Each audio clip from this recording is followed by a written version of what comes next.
2, 1. Okay, here we go. All right, we're with Maurice Couch. He was nice enough to join us today here on Volunteer Roadshow, and also Jason E. Jones. I am Jason E. Jones. What we do here is we talk with different athletes, Tennessee players, kind of giving people an idea of what it was like to play in the orange and white. And today we're with Maurice Couch. Maurice came to Tennessee in 2011 from Garden City Community College, I believe. Was that it, Maurice? Yes, sir. That's correct. All right. Now you came from Florida, Orlando, Florida. Out of high school, where were you wanting to go, and where did you end up? Obviously, how did you end up at Garden City? And who was looking at you when you first came out? So in high school, I was pretty heavily recruited, but Right. I had a tough childhood, and lived in a poverty area, so I had a tough road in high school and had it rough getting to school every day. So it caused me to miss a semester of school, and I couldn't make up the time that I missed. So I did not end up graduating high school. So I transferred. I left and went to a junior college. Got my GED, got my associates. And went to UT, but go back. But in high school, my favorite school was Miami. I mean, I love Miami. Yeah, I love Miami. When I was being recruited,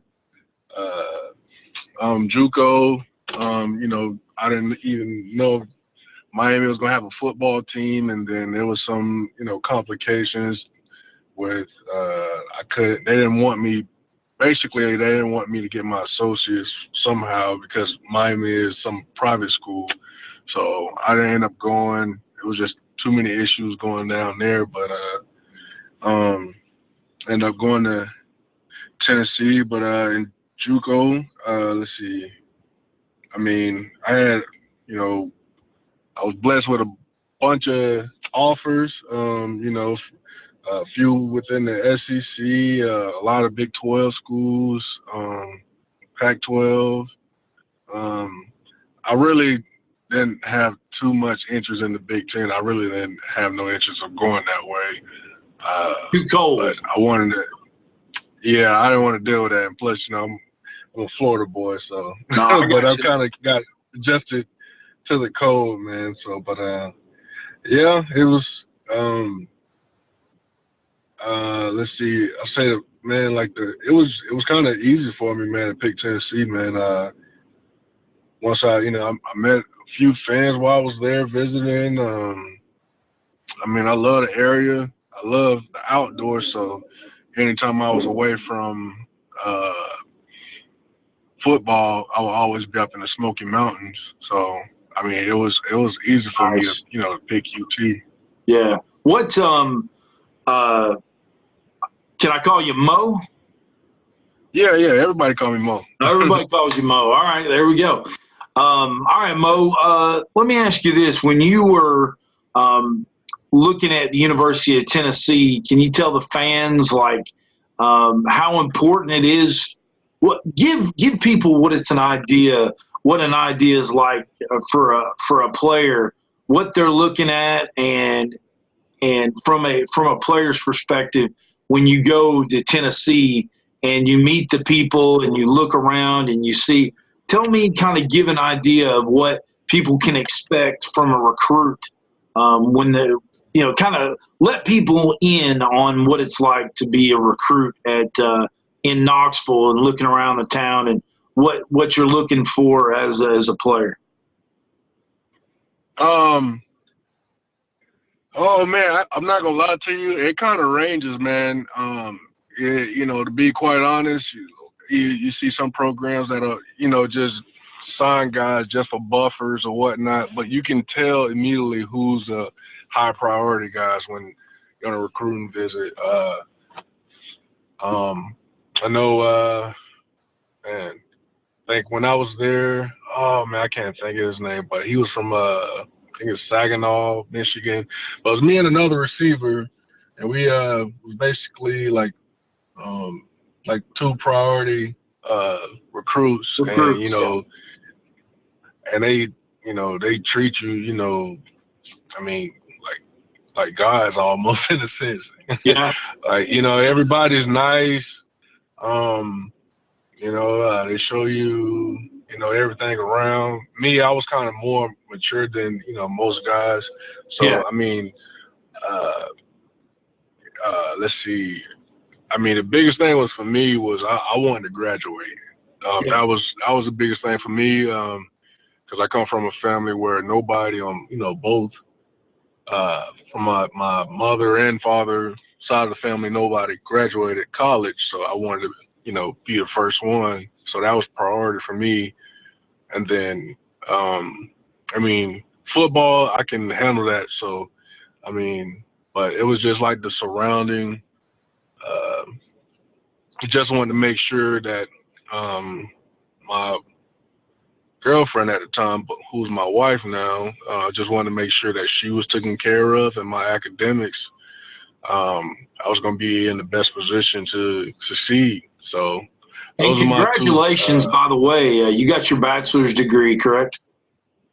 Yes, sir. Yes, sir. Hey, I did. congratulations on that, Mo, and congratulations on having a beautiful wife and a family. It's a great story. What I try to do is let people know a little bit about the player, but also as the person. And the thing about Tennessee is, I mean, if you counted, what's funny is you'll go like up north. I've talked to people that were from New York, and they can't understand how people can be fans of a school they didn't go to. But in the South, it's just right. It all started because there wasn't professional sports, back in the day. So college sports is everything. And at Tennessee, Yeah. I mean, we follow you and we will support you. And to me, it's a family. We're on the outside of the family, but as far as the family goes, the fan base, when we go to different places, we go to Kentucky, people look at us and they're like, wow, that is a rabid fan base. And we're a top 5 fan base in America. I'd take the Pepsi challenge on that one. Yeah, I think Tennessee is, when it comes to fans, I don't think nobody can compete, to be honest. I mean, like I said, it was one of the biggest things, biggest reason why I went to UT, man. I met a lot of people who were fans and end up becoming, like lifelong friends. Yes. And Yeah. I mean, I would be outside of, the facility, and, I'll be down on the strip or somewhere around Knoxville, and I'll bump into people. They'll, ask a couple things about football, and then we end up having some kind of other conversation outside of football, and it just, takes off from there. And I really appreciate that, you know what I'm saying? Because, like, you already at school, talking football all day. That's the last thing you want to talk about outside in your free time, Yeah. But I mean, you meet so many. Yeah, you meet so many beautiful, just humbling, just down to earth people, man. And it just felt so family oriented, man. And I just felt at home, like it was, like a sense of, like I said, being at home, you're just safe, and you just feel like you're gonna be taken care of there. And the same thing with my kid. I had a daughter. When I went Congratulations. to UT.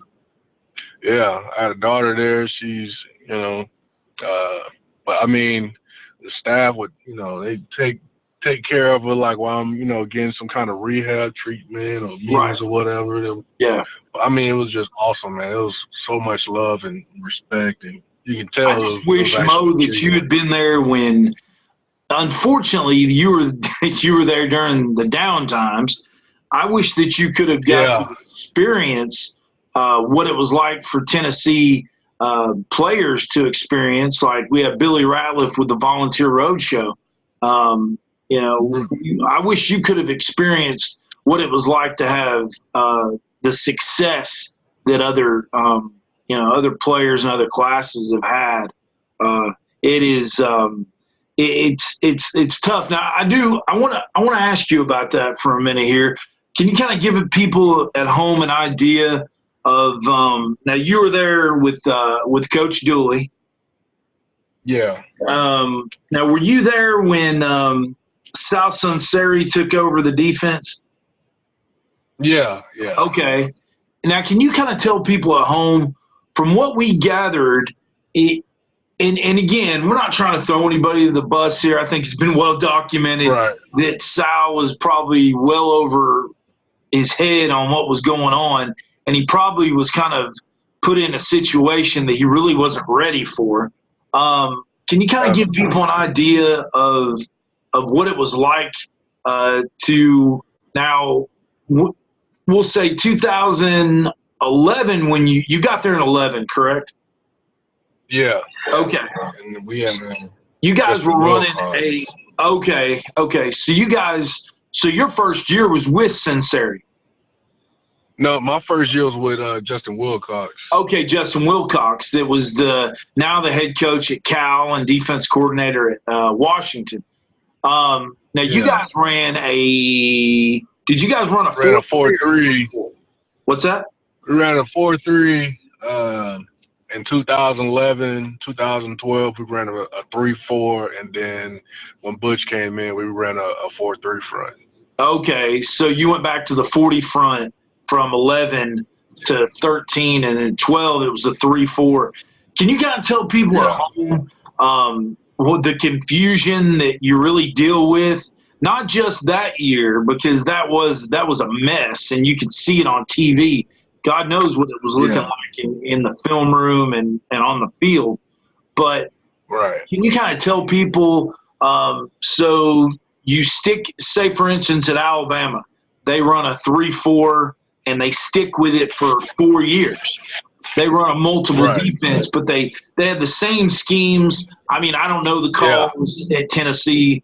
So we'll say orange and white. So maybe an OW 22 would be a cover 2 or whatever. I don't know. But white and white, WW or something, another call. Kind of give people an idea of what it's like to completely switch a defense, which Tennessee's done, unfortunately, multiple times in the past 15 years. Man, I would tell you it's very tough. And I would say I had the opportunity to play with a bunch of talent. I mean, I felt like, honestly, if everything fell in place, I easily thought like my first 2 years would go to the national title game. I just felt like we had that much talent. But I mean, you think about kids. I mean, when I was there, we was learning a playbook every spring break.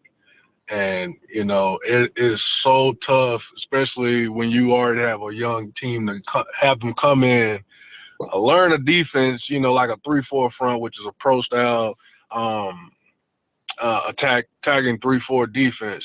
And it is not easy by any means, especially the back end has the hardest job, making sure everything, you don't let nothing go to the outside. I mean, that's how kind of that defense is.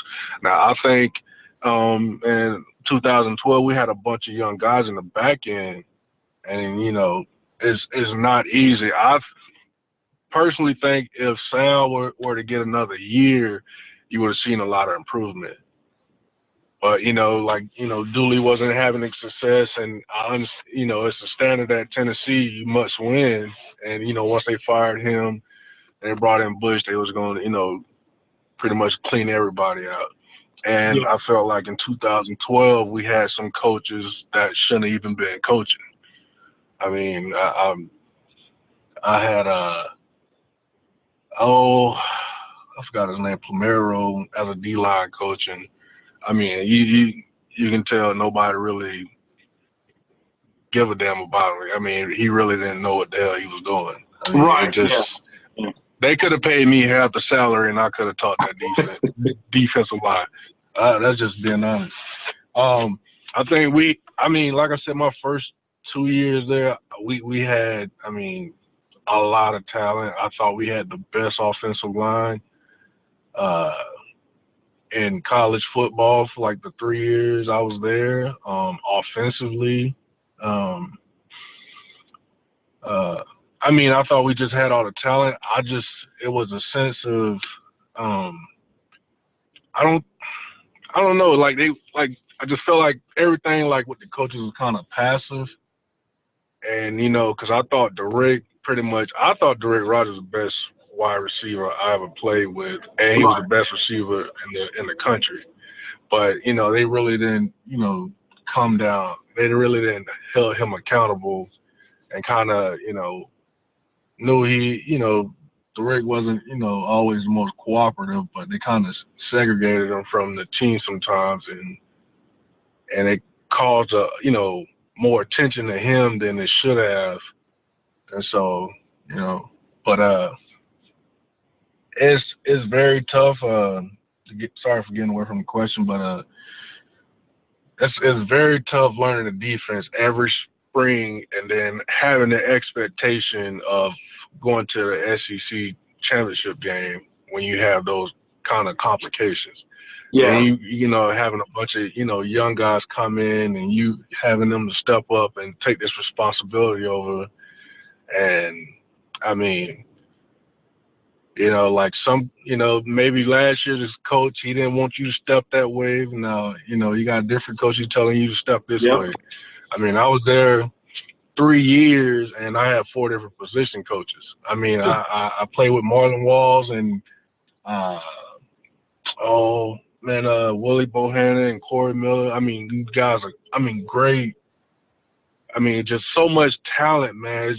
We was just, you know, the unfortunate event of adversity and, you know, so many changes.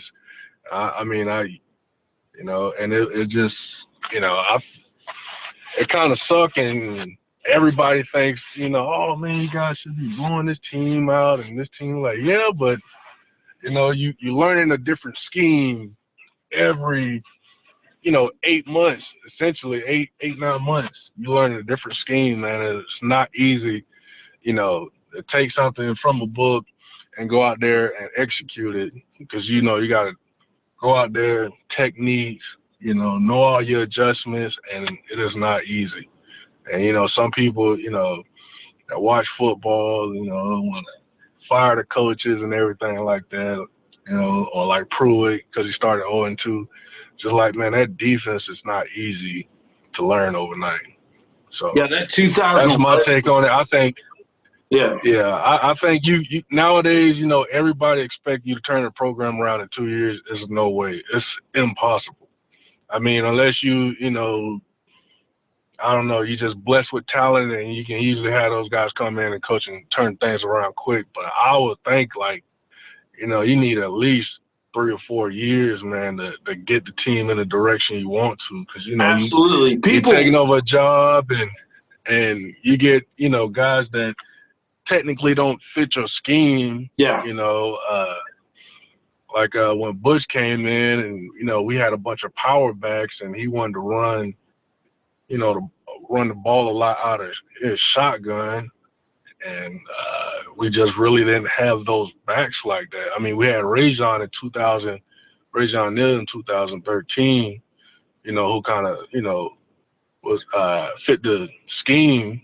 You know, he had 1,000 yards that year, but yeah, I mean, we had other guys behind him that was very talented, but they were more of your NFL type down the hill, you know, still ahead of the chains, 4 or 5 pop, you know, 4 or 5 yards of pop kind of guys. What that 2011 team, a lot of people and the 12 team believed, as far as the offense went, they could compete with anybody. I got to ask you, when we played Missouri, first time in Knoxville, and it's the end of the game, and we decide to sit on the ball on the 40-yard line, I think if there was any play that could sum up what was going on in Tennessee at that point, that would be it right there. You sit on – I mean, what are you doing? You have an offense that could, throw 1,000 yards in 2 games. I mean, so I mean, what are you doing? And I believe the other players were like, "What are you doing?" Yeah, and trust me, a lot of that goes on the sideline. Like, it's a lot of like, what the hell are we doing? It just doesn't make sense at all. And I mean, only thing you can do, is kind of don't make it obvious because you don't want to discourage your guys while they're out there or anything like that. And you basically just got to control what you can. Can't control. I mean, it sucks. I remember playing in that game when we played 4 overtimes and we lost. And I mean, it sucked. And that team was so talented, man. I mean, yeah. But I knew going into that year that we was going to struggle just because we were so young in the back end, and that defense depends on the back end a lot, and how the defense is ran. A lot of times the safeties will be in a lot of positions where they have to make one-on-one tackles, and we wasn't so great at tackling in open field. Right. Let me ask you this, Mo. I think personally this conversation is more important than a conversation with the national championship teams, with the Leonard Littles and all. Believe me, I'd love to have those conversations, but it's so fascinating to me that you came to Tennessee, a school that at one time in 75 years won more college games than any team in history. I guess what I'm trying to ask is, between Dooley and Jones, where do you feel – what I've heard, not personally, but what I've read, is Josh Smith talked about when you had a conversation with Butch Jones, you never felt like he was truly talking to you. You felt like he was always putting up a front. And then you can answer that in a second. And then when it comes to Derek Dooley, do you feel like the criticism that he gets, like sitting on the ball against Missouri, is due credit, or do you feel like he was misunderstood, if you don't mind? I would tell you definitely Butch was on a stage that was just too big. Well, them both, Dooley and Butch. I think Tennessee was just too big for them both. Butch Jones coming from Cincinnati, coming into the SEC, I didn't think it was going well. But I mean, Butch Jones can recruit. He know how to charm guys, and he can sell sand to a beach. I mean, yeah, I would tell you that, So man. He can definitely. Yeah, he can sell sand to a beach, man. That dude, I mean, he can get anybody to come to Tennessee. I'll give him that. But I don't think he should be, the captain of that ship. I would say that. Dooley, with Dooley, it all like it's one of those kind of caliber kind of players, like whoever you are, and kind of like your, I guess your importance to the team. I mean, some guys, he just, he will, really want too much, talk to him, or some other guys, you can tell you have his full attention and he respect what you say. But that whole Missouri deal, I mean, I ain't gonna lie to you, I was so tired. I think that was like the most snaps I played that year, but yeah, I didn't know what he was thinking, why he did that. It didn't make no sense to nobody, but I tell you, it definitely did cause a lot of confusion on the sideline as far as the players. Well, let me ask you, Mo, and thanks for answering that.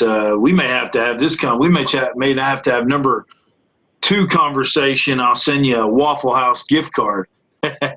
By the way, living in Vegas, I miss the Waffle House. And as I put on about 30 pounds, being back from Las Vegas, you can tell I've been to the Waffle House. But anyway, being around Coach Chaney, can you kind of give people, kind of wrap it up here, kind of give people an idea of what you felt around Coach Chaney and what kind of coach he is? And I truly believe he was our key ingredient to changing and turning things around. So it's funny you say that. So, like, when they let go Dooley, I actually, advocated that Chaney should be the head coach of Tennessee. Okay. I love Chaney. I mean, everybody loves Chaney.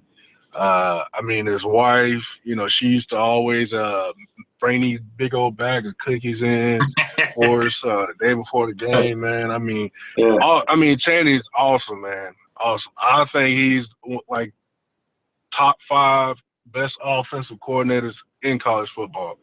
And I really wanted him to be the head coach. I mean, because I felt like it just needed to be some consistency, which is something Tennessee hasn't had in, probably a decade, and it would have just flowed and, like we would have kept things going and, just kind of build off of what we did that year. Because 2012, I think they had like one of the best offenses in Tennessee history. Yes, Bray was absolutely. throwing all, Bray was throwing all around the field, but defensively we struggled just because we just had a bunch of young guys and a whole new scheme. Like I said, a whole new scheme. We went from which I think, you could tell the talent-wise that, we were built for more of a 4-3 front than anything. Because I was playing defensive end, and which I could play anyone at D-line, but I felt like I was more productive in the middle. Yeah. Playing over the guard, playing 3-tech, 1-tech. Mm-hmm. But Chaney is an awesome, and I'm glad he's back, which it makes sense. Like I see so many on the staff now that a lot of the guys that was there when I was there are back there because it makes sense, those group of guys, man, was so good. And if, they would have gave more time for them to build off of, I think, something major would have happened. Because I thought, me personally, I thought my first 2 years, because, our defense, even though, because we had, I think 2011, I think Bray went down and Jay Hunt, and we gave up 100-yard rusher that season, and we was shutting everybody out. Trent Richardson, Spencer Ware, Isaiah Crowell. All the big-time name, running backs in the SEC.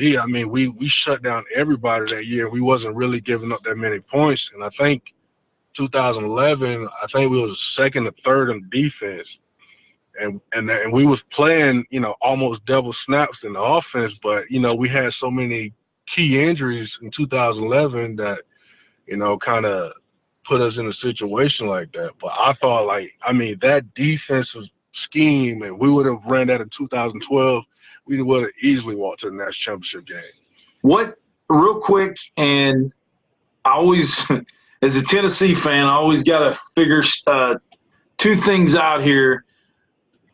I don't have the numbers right in front of me right now, but give me, in the years you were there, give me the year that you felt like in both ways that you probably know what I'm going to ask. What was the best chances you felt like we had to beat Alabama, and what was the best chances you felt like we had to beat Florida? I definitely thought it was for sure the first year I thought we were gonna beat Alabama and Florida that year in 2011. But Jay Hunt went down against Florida, and I believe we were ahead 4 before he tore his knee, and then Bray went down in Georgia like 2 weeks later. But even still with that, we were up, I believe, 6-3 against Alabama in 2011 at halftime. And to be be honest, Dooley didn't have no faith in us when we went in to play Alabama. He was just like, all right, go out there and give your best, have fun, execute. And then he come Who back says in. that? I mean, Who? he had. Oh my God! Who says that? I mean, dude, it was no. I mean, you could tell like he had no faith in us. And then we get back at halftime. We out there, playing our asses off, and we up. He come in, hey, we can do this damn thing, guys. Let's out there kick their ass. Yeah. He turned up the the fire then when he saw we was up 6-3 at halftime, and then I think the coaches, instead of what they made some changements, and a lot of guys you can see in their face like, oh shit, here it comes. Like they wanted to switch things up, and I thought we should have stay with the game plan in 2011, and then 2012. I think it was defensively, like I said, it was just guys who just sometimes they didn't know where they're supposed to be when guys shift in motion or what guy they're supposed to have. So it was a lot of misalignment, misassignments. We had one guy who I remember who broke. He was supposed to keep the quarterback inside the pocket, and he got shot out of him, and that led to a touchdown. But that year, I knew we couldn't beat them. We couldn't beat Alabama in 2012. I knew that, just how our defense was playing, and then going into October, how we were playing, and then we struggled against Troy, and I just knew we didn't have a shot. To this day, he comes on the radio and he goes, what did you think? Well, Bob, it's a win, and we showed them we could win today, or something like that. Oh my God! Yeah, you just gave up 700 and that's what I'm saying. Like you shouldn't. Yeah, you shouldn't have. We shouldn't have even.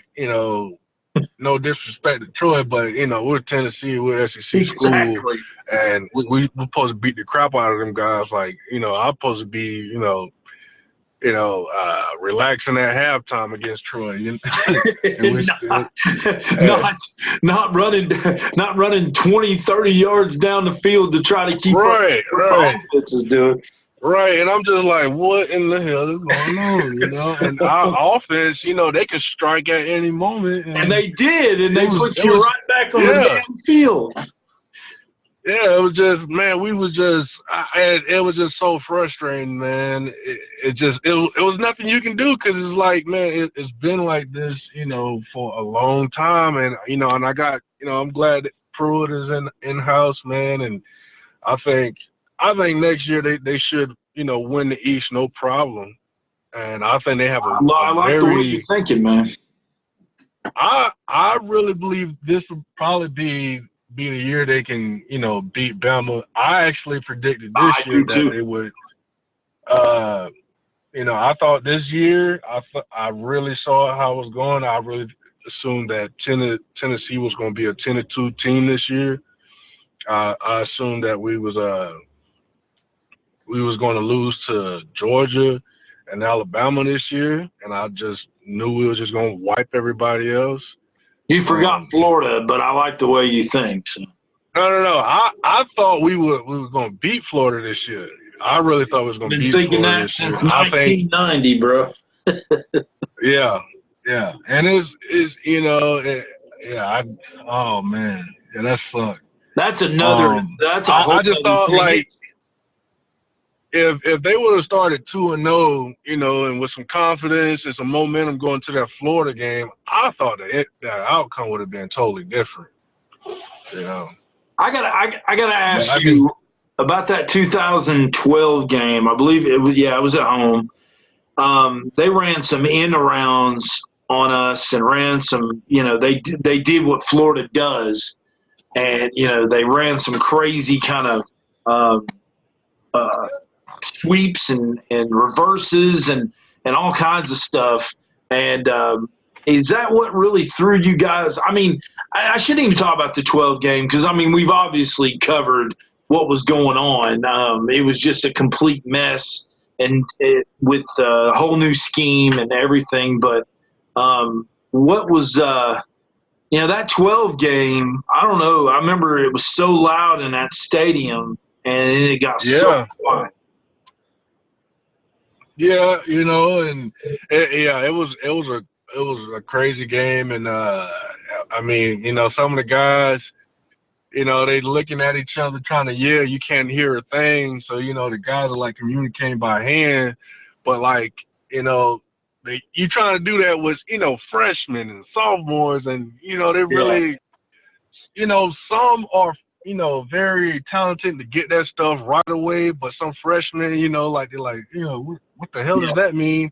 And then you know they see one guy going to flat, and then you got a guy that's coming, you know, right up the seam and, you know, middle of the field where, you know, your safety's supposed to be and, you know, toss one for 6 or something like that, man. And it's just like little small things like that. You know, So the I felt noise like it actually was worked just, against us then. huh? Actually, the noise was supposed to work for us, but it was working against us Oh, because you no. couldn't communicate. Yeah, in certain situations, it does, you know, defensively, but I mean, our front seven, we communicated so well. And then I think we moved Brent Brewer to safety to kind of help with the communication on the back end. So, I mean, basically, it was Brent Brewer, and then we had Byron Morwich, who kind of knew the playbook, you know, like the back of his hand. That But dude you was know, a he was kind stud, of man. I can't. I wish him, you, and I mean, as many guys I could think of could have been part of something, you know, with a good coaching staff. Yeah, and you know, me, Byron, and Isaiah, like you know, we, you know, all used to even during the recruiting process, all talk to each other and wanted to kind of change the culture for Tennessee, and we thought we was a big part of that. You know, we can help that because I mean, when you look at Tennessee in 2010 and with you know young guys like Bray and Jay Hunt and Derrick, you just knew like you know well offensively you know the talent is there. You know it just you know we get the defense rolling. You know and it'll be you know something special can happen. Hey, well, to wrap it up, Mo, I appreciate your time, and in fact, I tell you what, man, I'm like I said, we'll send you that Waffle House gift card, but I would love to. I'd love to chat with you again. I think that this has been a great conversation, and it was really, you know, I think the fans will learn a lot from this. In fact, I think they'll learn more from this than talking about as much as we love, you know, the 2001, 2007, 98, the 88, not the 88, well, 0 and 6, and then 5 and 6. But anyway, I know way too much about Tennessee football, but 85 and all that stuff. But to hear what you guys really had to go through just really paints a picture to people to understand what the turmoil was going on in Knoxville, and to have, you know, to have Derek Dooley come in at halftime after he basically gave us no shot to beat Alabama and to go rah, rah, Right. rah, yeah, that's not going to work. Right. And then yeah, like I said, man, like you know, and a lot of people, you know, a lot of fans like, oh, we need to, you know, fire Pruitt and yada yada like this. I'm like, man, relax, they'll be fine. I was like, yeah, they're 0-2. He'll turn it around. It'll take some time, Yes. and you know, at that point when they started 0-2, I figured they'll be like, you know, going to be a 6-6 team at that point. Not 7-5, huh? Well, Possibly 8. I didn't think they'd go 7-5, but you know, We're about to go 8-5. We're got going to high. beat Indiana. Oh yeah, for sure. They, bro, they have no idea what's coming at them. They're going to come down there and go IU, and we're going to be like VOLS. I mean, just I mean, you know, you got your LSU, you got your Alabama and all that stuff, Ohio State, and Georgia, or whatever, but we're right there with them, man, just like you said. But hey, Mo. Yeah, I think they'll definitely surprise a lot of people next year. And I think against Indiana, I'll just keep it simple, you know, and have that, you know, gray and Jordan, I would just stay ahead of the chains and just keep hitting them in the mouth every down, just run the ball down their throat. Don't even get too cute with the whole Exactly. offensive game. Exactly. I would just pound it at them and just until they stop it. Hey Mo, thanks man for your time, and I really appreciate it. This is kind of a new thing that I'm doing right now: interviews with former Vols players. And thanks for being a VFL, and thanks for being part of of our extended family. Because really, when the players leave Tennessee, they fall into the file with the Vol Nation. Absolutely, So man. it's not the you, but no, man, we appreciate you, and much success, and you're doing really well. And congratulations on your family and everything. And I look forward to talking with you personally, and then hopefully we can get you back on here and get you that McDonald's for 5 for $5 gift card. So. All right, man. Hey, thanks, bro. I appreciate you, man. And thanks, everybody, for tuning in. Volunteer Roadshow.